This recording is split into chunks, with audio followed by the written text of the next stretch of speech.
everyone, and thank you for joining us for today's public safety briefing led by Deputy Mayor for Public Safety, Philip Banks. Following our last speaker, we will take a few questions from the media, followed by some questions that have been submitted by the public ahead of today's briefing. I would now like to turn it over to Deputy Mayor for Public Safety, Phil Banks. Good morning, everybody, and welcome to this week's public safety briefing. And every Friday, we hold these discussions to let you, the public, hear directly from leaders throughout the city about the ways in which we are working to keep you safe and the information you need to help protect yourselves and loved ones. This is a two-way street. This is collaboration. We need to hear from you, and how we can do that is if you sign up from hearfromeric.com. There, you can be apprised of future topics we're going to discuss, and that is a platform for you to send us your suggestions and your questions. Today, I'm joined here by three guests. Of course, the Mayor of New York City, Mayor Eric Adams. We have the Department of Education, Chancellor David Banks, and the NYPD Commissioner, Ed Caban. You will be hearing about the use of technology that's going to increase security in our schools, programs to protect students' well-being and their opportunity to succeed. The NYPD will be discussing the recap of the summer, Labor Day weekend, Juve, and also some back-to-school partnerships with the NYPD. And with that, I will turn it over to the Mayor of the City of New York, Mayor Adams. Thank you. Thanks so much, Phil, Deputy Mayor Banks. And I really want to thank our school chancellor, David Banks, and our police commissioner, Eddie Caban. You have heard me state over and over again, if you don't educate, you will incarcerate. And the numbers bear that out. 80% of the men and women on Rikers Island of my last check don't have a high school diploma or an equivalency diploma. And some of them are there because I always state is the betrayal of our educational system that has a downstream mindset. Anytime you have a system where 30 to 40% of those who are incarcerated are experiencing learning disabilities like dyslexia, we create a pathway for imprisonment and not a pathway for careers. And that's why we are all here together. One of the first things we did was to create a relationship between our police department and the Department of Education. Chancellor Banks and the former police commissioner, Keyshawn Sewell, ensured that the commanders had regular meetings and check-ins with the principals of schools and superintendents. That developed an amazing relationship, and it's not lost on me that we have not had one shooting on school property or inside a school building. As we have witnessed mass shootings and shootings across the country inside schools buildings, we have not had a shooting in a school building in the city of New York, and I think it has a lot to do with that collaboration. But we've always talked about our upstream approach, and Chancellor Banks will go into some of the upstream approaches that we are implementing, not only last year, but during this school year, and the development of the full personhood of our children on several different levels. He gave me a briefing this morning, and I'm excited as we start the new school year. With all the challenges that we are facing, it is clear to us that we are ready to accept those challenges. If you start a school year hoping everything is going to be smooth without any bumps in the road, you're setting yourself up for disappointment. We must adjust to those bumps, pivot and shift, and make sure that we can create a safe environment where we can educate our children and have a productive year in school. We can't fail our school.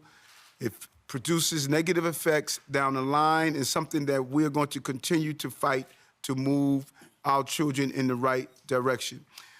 New York City's school children deserve to learn, just to be kids. School should be fun, enjoyable. They should be excited about meeting their friends and introducing themselves to new friends. And when the first day of school is just around the corner, I want to be clear that we are creating a school system where every child can not just survive, but the child could thrive. When we invest upstream, our children will invest in the city's future. And since day one, this administration has believed that, and we will continue to lean into that. I was extremely proud when the Chancellor instituted universal dyslexia screening program. Look at the numbers. Over 500,000 students have gone through a level of some form of screening. And when you identify those 1,500 approximately that were indicators that we need to drill down on, we were catching them upstream to give them the services that they deserve. No child should go through what I went through waiting into college before identifying that I had a learning disability. We need to stop the pipeline, and that is what this chancellor is committed to do in partnership with our police commissioner.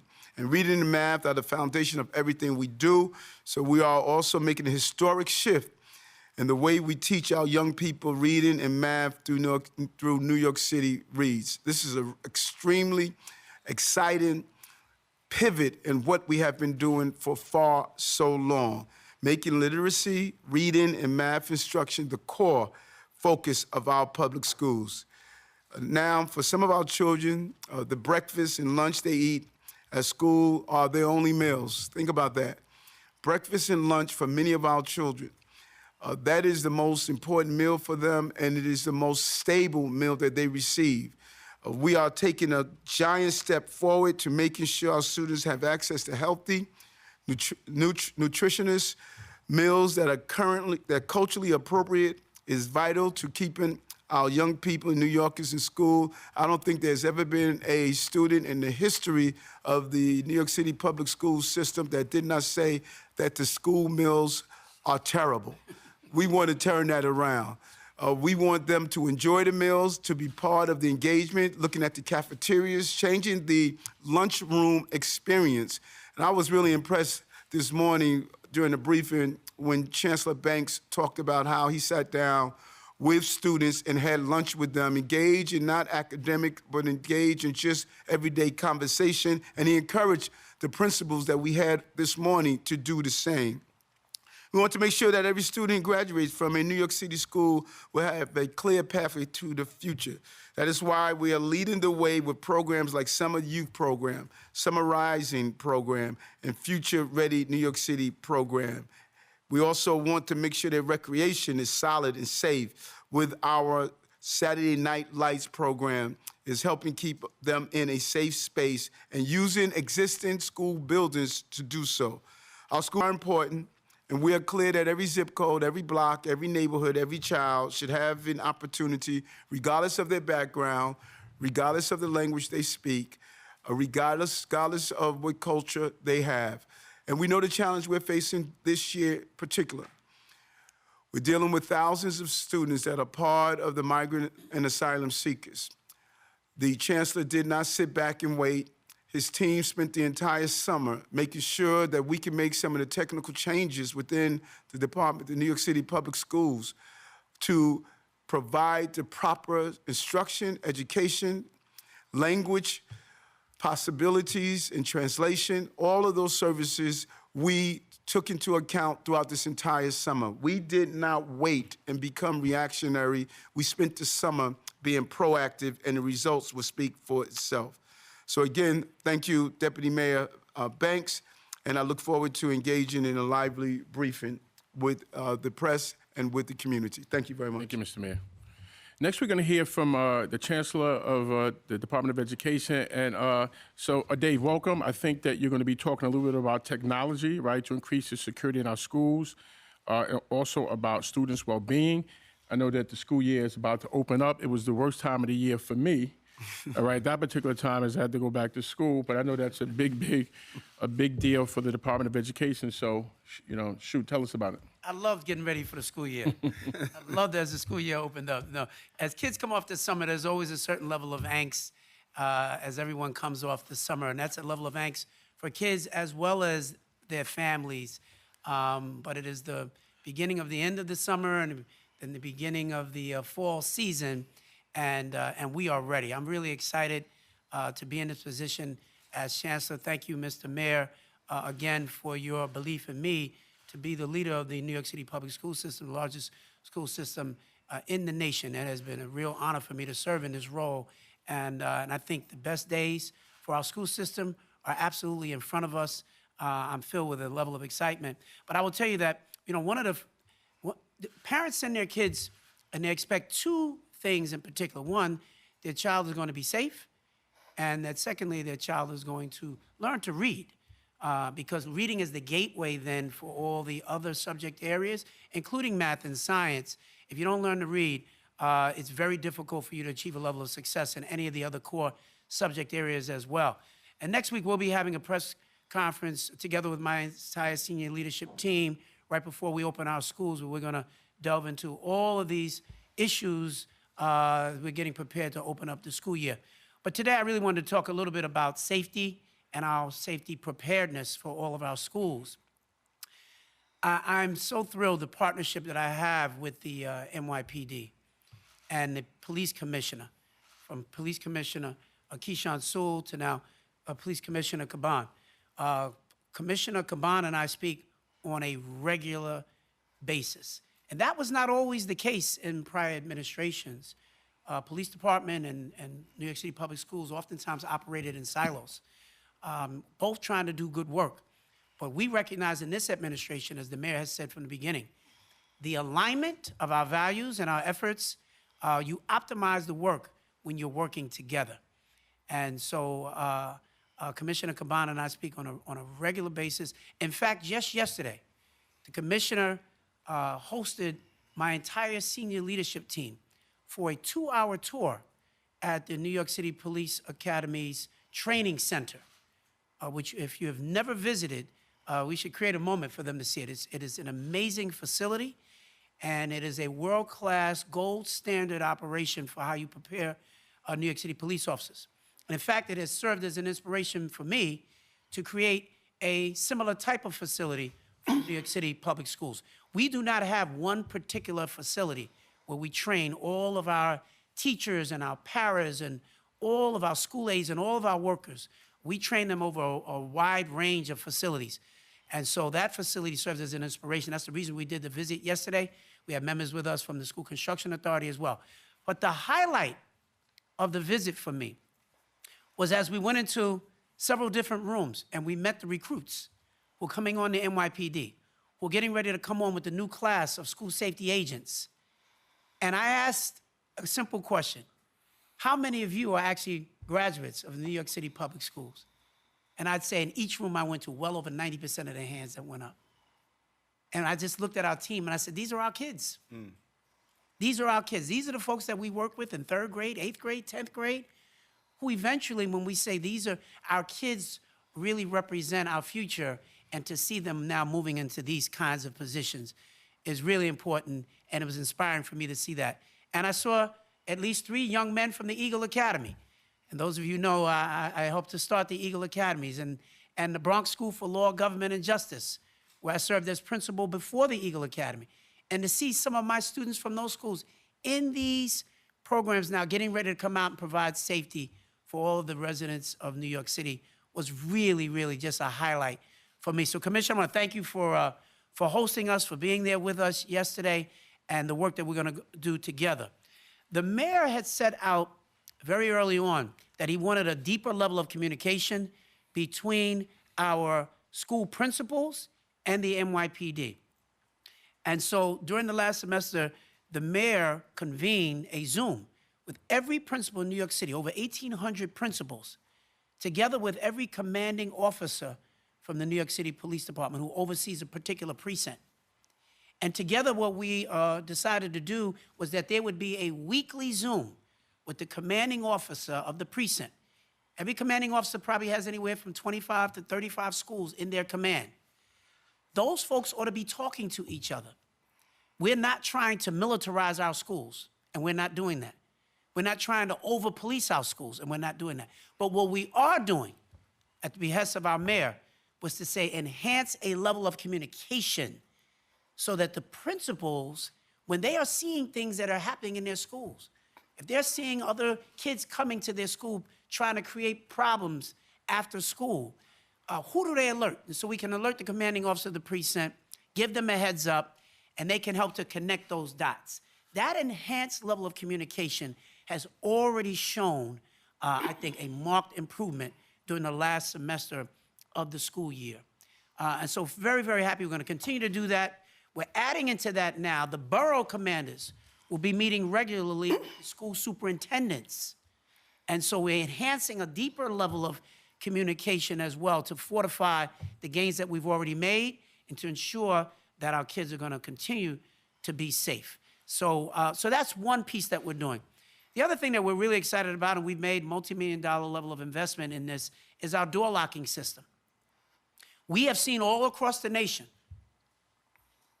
these folks who've come into public schools and have created a level of violence where many of our young people have died, and we continue to offer up our thoughts and prayers. We want to make sure that we're doing everything in New York City to prevent that from ever happening here.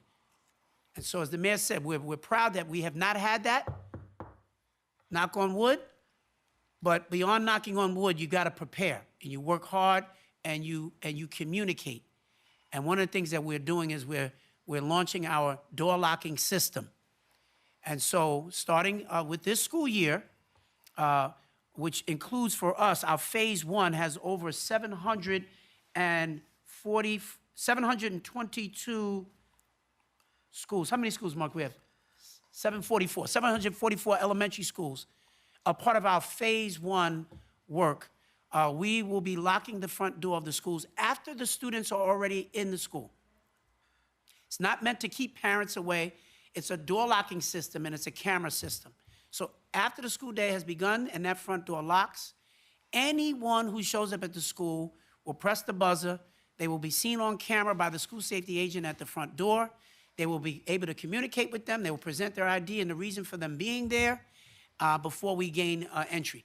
The mayor and I visited a school in Queens last year where we had a young man who was released from a facility, and within moments of being released from that facility, entered into one of our schools. And were it not for the hard work of that school safety agent and the principal, who together wrestled this person to the ground, they might have created all kinds of harm for our babies in that school. We want to prevent that from happening in the first place. And so by this spring, we will have completed this work for all of our elementary schools, and then we will begin the work for our middle schools and our high schools. But we certainly want to start with our youngest children first in doing that. And so that door locking system has taken place. We have a number of schools we've already put in place, but by the spring, we'll have completed the work for every elementary school in the city.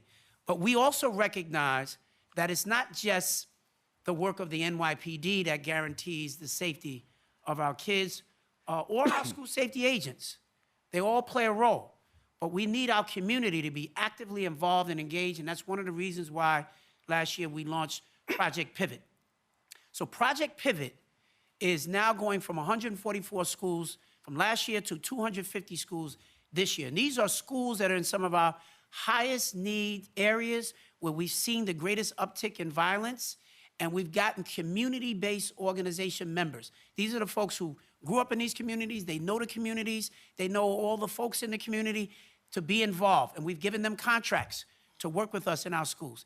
And the work that they're doing is a wide range, from tutoring to taking kids on trips to providing safe passage to and from schools. Because last year, we were disturbed to see the uptick in the amount of weapons that have been brought to our schools. But kids were not bringing these weapons to school to do damage to their classmates. They've told us over and over these weapons have been used to make sure that they can protect themselves to and from school. But we don't want kids to have to bring weapons at all. We want them to feel safe at all times. The Project Pivot community-based members are helping us to do that.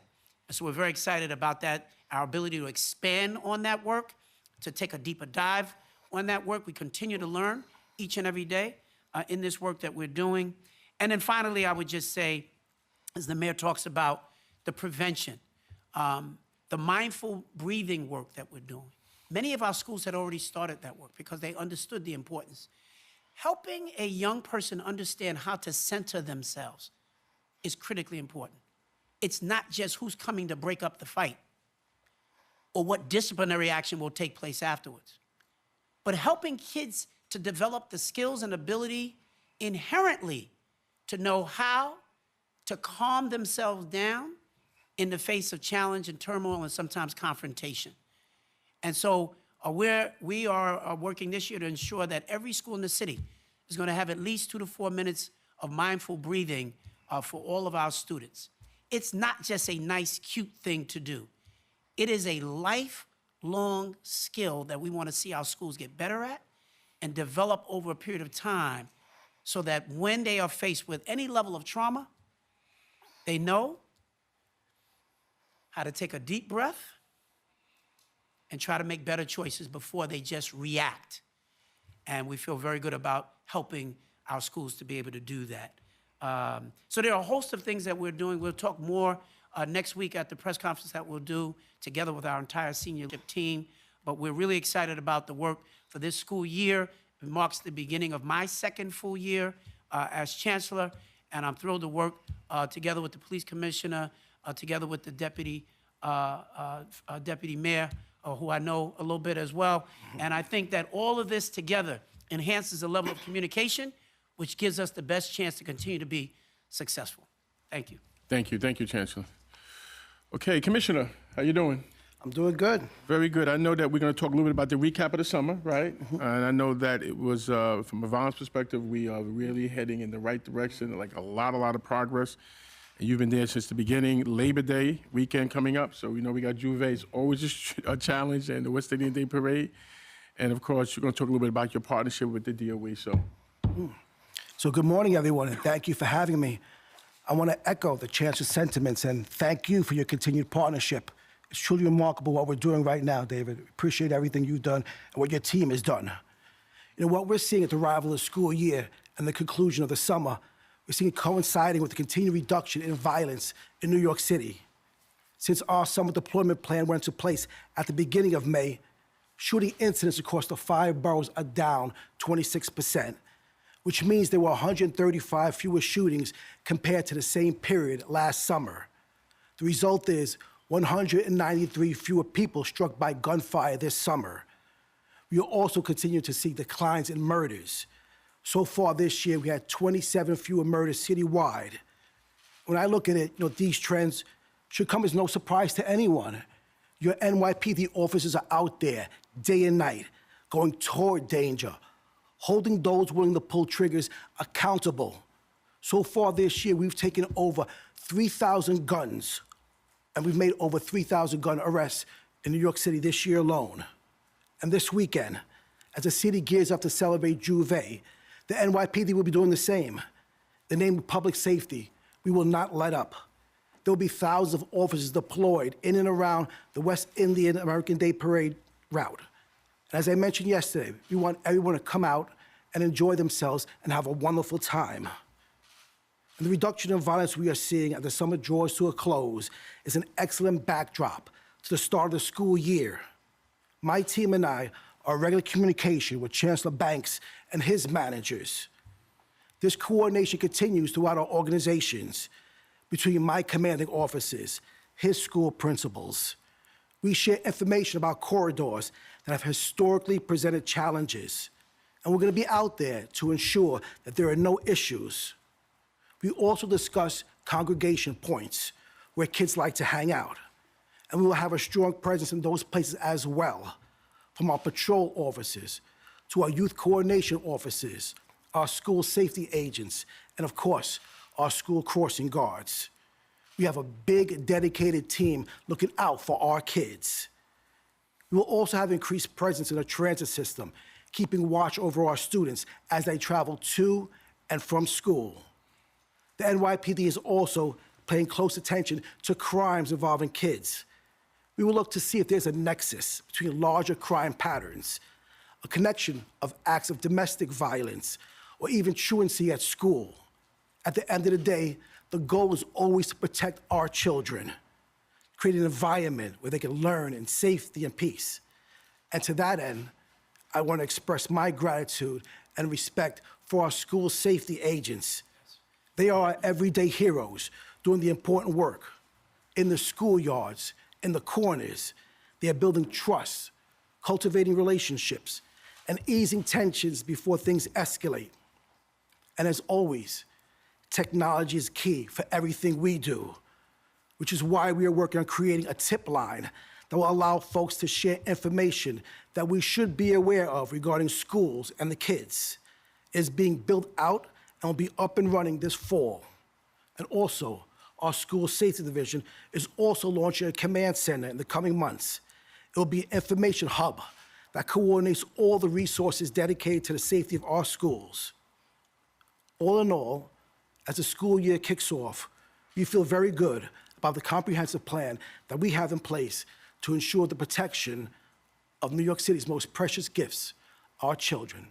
Thank you very much, Deputy Mayor. One final point I do want to add, Deputy Mayor, if you don't mind. Just point of information. Prior to the pandemic, we had 5,063 school safety agents. When we came in as this administration, we were down about 2,000 agents over the course of the pandemic. We have cut that number in half. So we're up to about 4,100 agents now, with another 250 that are going into the next class in October.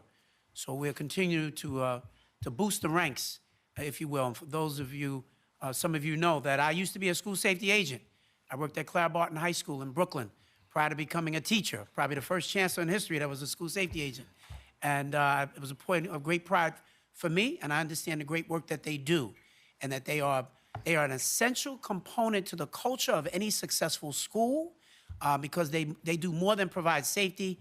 They are big brothers, they are big sisters, they are aunties and uncles for many of the kids who are in those schools, and they're central to everything that we do, and I have great respect for each and every one of them. You just want to just reiterate, you know, I had a compliment. The commissioner had made a comment to the public, and he says, I've been working with you for 20 years. I've never heard you ever give out a compliment. So I started thinking about it. Maybe he probably hasn't heard it because I probably didn't do it. But I was part of the merger of the school safety agents, and there's a lot of heroes in New York City, but I'd put the school safety agents up there with anyone. The amount of work that they do, that's remarkable. It's the challenges they face every day. So I just want the school safety agents out there to hear from the mayor and to the leadership of New York City. If nobody else appreciates you, which I know they do, we certainly appreciate you. And I just want to say hats off and good luck to a very successful year. And I think, Deputy Mayor, if you recall, on the campaign trail, there were many who was calling about removing school safety agents from school, and I was very clear that was not going to happen if I was the mayor of the city of New York. And we did approximately, I think, anywhere from 12 to 13 town hall with young people. And the young people, there were two top issues at every town hall. They wanted their school safety agents and police, and they wanted to deal with mental health issues. Every town hall we attended with young people across the city, with DYCD and A.T. Mitchell from Man Up, they talked about the relationship with their police and the relationship with their school safety agents. So sometimes those who speak the loudest are speaking for themselves and not those who are impacted by these decisions. Those young people want to feel safe in their school, and that is what we're providing for them. Thank you, Deputy Mayor. We will now take a few on-topic questions from the media related to today's presentations. So we're going to take some on-topic questions from members of the media. Folks have questions. Julia? Yes, good morning, gentlemen. And for Chancellor Brooks, you were Banks. talking about, Banks, I'm sorry. You were talking about safe passage and corridors. So how will these safety corridors be set up? Because there have been incidents of violence and several incidents of gang violence around schools in the Bronx, I believe Staten Island. So how will that work, and how many will there be? Will that be sort of a formal process? Well, and the police commissioner can certainly speak to this as well, but this has been part of our communication efforts to target these very specific neighborhoods, because this is not something that we're finding is happening in every school or every school community, for sure. But where we have seen the highest rates of those incidents, there will be a beefed up presence, but also that's the places where we're doubling down on our Project Pivot workers as well to ensure a greater safe corridor to and from school. But what we're also doing is we're reaching out now to more of our parents and our families, because we want the community to recognize as well that safety is not just the job of the police department or the school safety agents. It is a community responsibility. And so we want our parents and our families to also be out there. You know, when you have schools where you have parents who not only drop off their child, but will take an extra few minutes to just be around. Their presence alone is a deterrence for nonsense, if you will.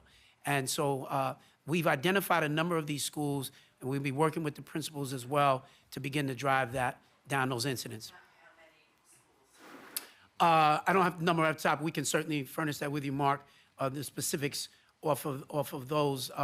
But suffice it to say that it's the schools that we have seen where these great number of incidents have taken place, and we're going to be leaning in a much more focused way this year as well. Do we have other on-topic questions? Joe. Hi, Mr. Mayor. How are you How's it going? I was wondering if you could elaborate a little bit on the use of drones to monitor activities ahead of Juve, the coming Labor Day weekend. I believe the PD said yesterday that they were going to be sending them, in some cases, to like barbecues or home parties.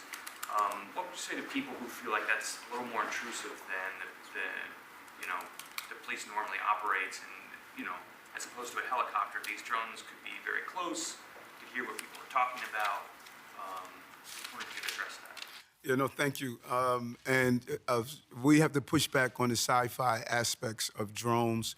No one is going to be up monitoring, what you're talking about, your conversation. There were two occasions that I was just extremely impressed and really knew we were on the right thing using drones. One was at the Washington Square Park after the Pride Parade. The park was just reached a point of being just disorderly and dangerous. The commissioner's team made the decision to deploy the drones and made a simple announcement that the park is closing, you have to leave the park. And watching that park just clear out, it was just so impressive that I knew we were onto something. The second time, we policed this city from the ground, not three-dimensional from the sky. And we did not know what was going on ahead of time. The Washington Square, the Union Square Park, when you saw the young people, several thousand, watching the activity live while the chief was on the ground with his team. The commissioner was able to see it remotely. We were able to see it remotely. And we had a view that the responding units did not have. And we were able in real time to communicate with them where the problem spots were, what we had to do, how we had to close down the streets, how we were able to see where dangerous places were. It was unbelievable. In my entire career of being around law enforcement, never did I experience that level of firsthand on the ground. I didn't have to guess what was taking place. I was able to immediately communicate with the chief and his team and my team here and the commissioner. We were able to execute. So what we're doing over this weekend, there are a number of calls of loud music, disruptive behavior. Instead of the police having to respond and look at those, they're going to utilize drones from a safe distance up, not down, flying in someone's backyard to see what they have on the grill. They're going to utilize the drones to determine should they send crisis management teams there right away to help mitigate the problem. We don't want police to be the only response. And we were very clear. I think the chief made it clear. We want people to enjoy the festivities that come with the West Indian Day Parade in Juve.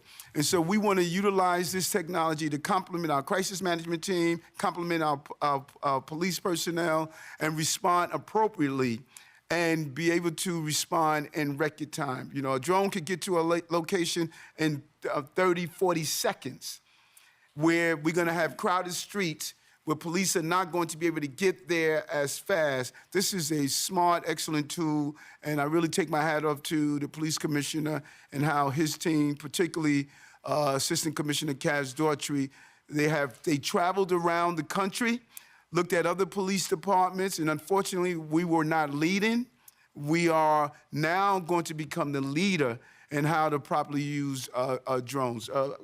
Commissioner, I don't know if I touched on everything, if there's anything else you want to touch on it. Well, absolutely. It's been a wonderful thing. Everybody, like the mayor said, is worried about sci-fi. We're using these drones as an extra resource, a force multiplier, where instance like Juve, we have our 311 calls and they're complaining about noise. We could deploy the drones to see, hey, just might be people having a nice early party. So we don't have to deploy so many resources. We could have one officer go over there with our partners, with DOE, go over there to check our sound meters and say, you know what?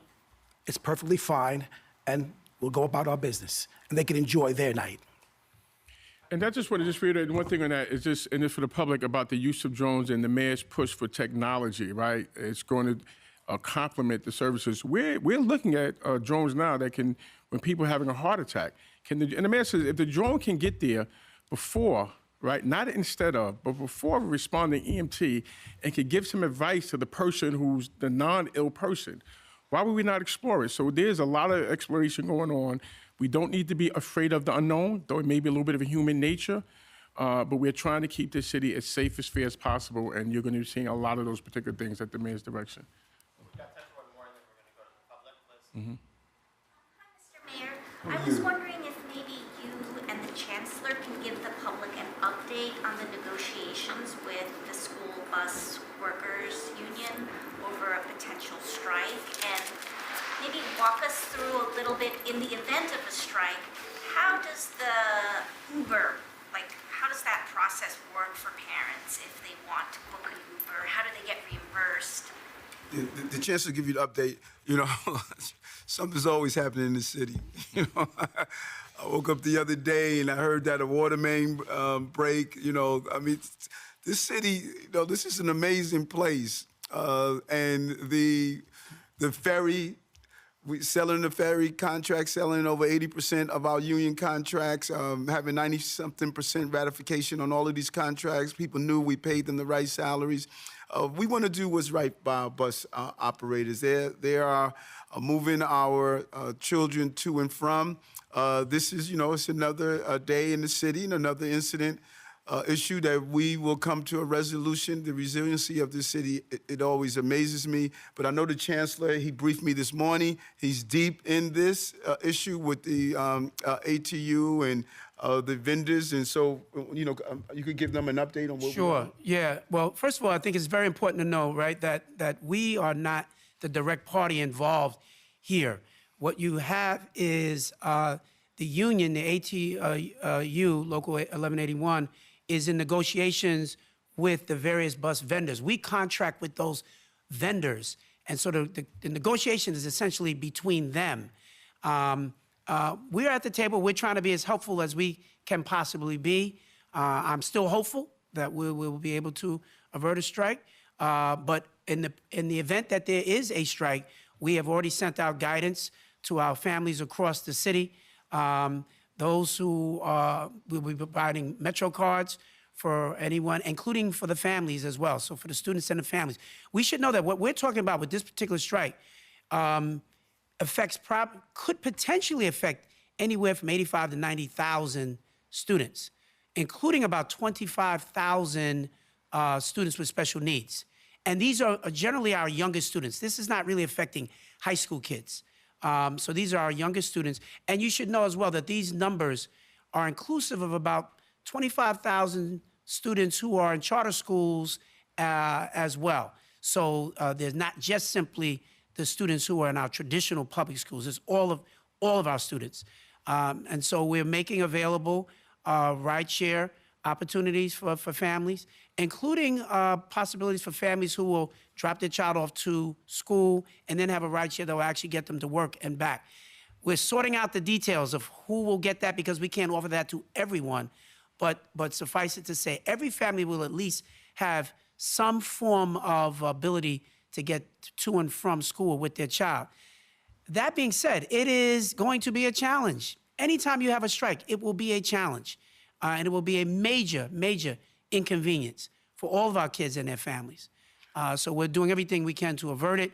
We'll be talking more about the specifics on it when we have the press conference next week. And Chancellor, can you, what many people don't realize, busing is a service we provide, you know, not a mandate. We provide this because we believe it's the right thing to do for our children, and we're going to continue to do that. Absolutely, yep. And the busing is something that we will continue to do, including we provide these opportunities even for charter school students as well, which some people were a little surprised to hear. But that is the reason. These are all of our kids and all of their families, and we're doing everything we can, the same way that we provide food for all of our kids, whether they're in traditional public schools or charter schools, for anyone who wants it. So for any child and family, even in the charter schools who are looking for these opportunities for transportation, we're doing what we can to provide that as well. One of the challenges that we have is a longstanding challenge, is that we don't always have enough bus drivers. And that contributes to some of the ongoing challenges that we face with busing, even in the best of times. And that's why, you know, the union is working for the best contract that they can possibly get, which will help with the overall recruitment and retention of drivers. But you know, this all has to happen within the fiscal constraints that we all are dealing with. So continuing to be at this, they're working around the clock, and we're certainly hopeful for a good outcome. We're going to go to questions from the public now. Mayor, Yeah. but if the rest of the team is going to stay, we'll do a couple of questions. Great. Thank you. Earlier this week, the administration reached out to New Yorkers, asking them to submit questions for the officials that have joined us here today. Since we're running up on time, I will ask two of them very quickly.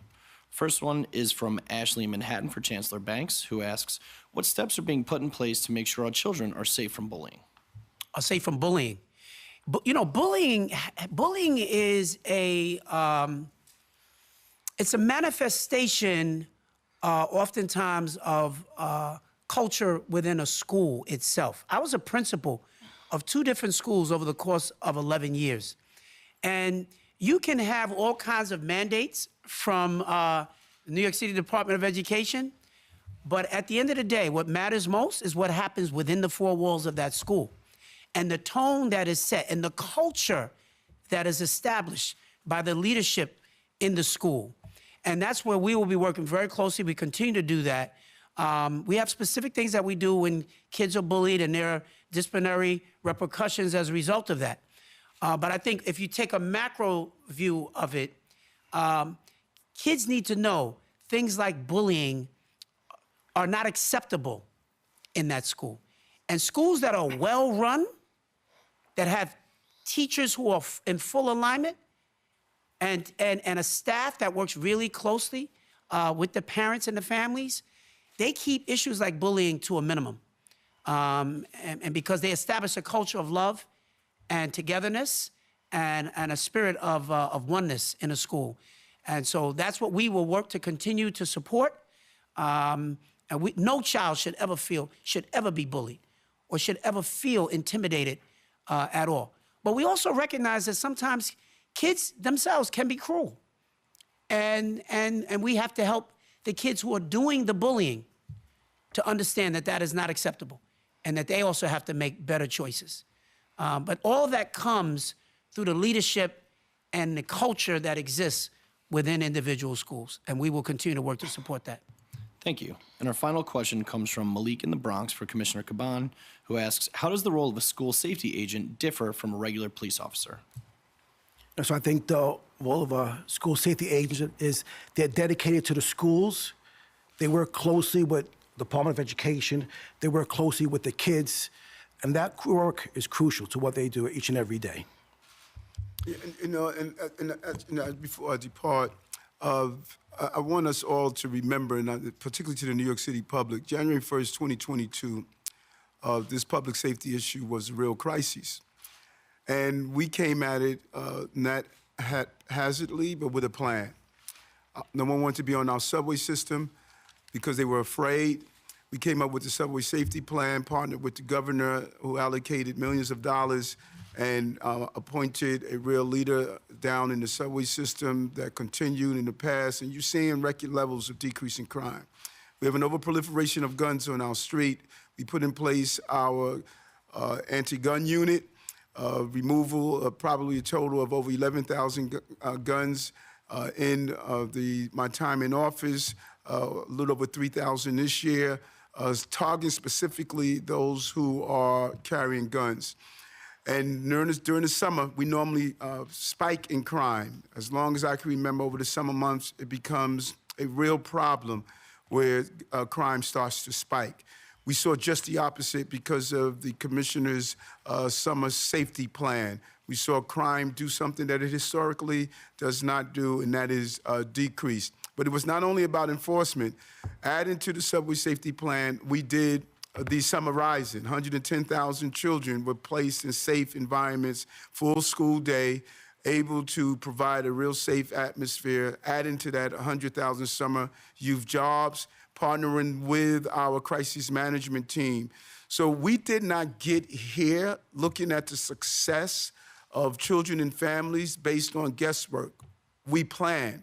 And you saw the plan, we rolled it out, we announced it to all of you, and we told everyone our expectation, and we were successful in the plans we put in place. And this school year, we are continuing that success by rolling out these new plans. Because as I say over and over again, public safety and justice is the prerequisite to prosperity, and we're going to continue to be the safest big city in America. Thank you. Thank you. Thank you all.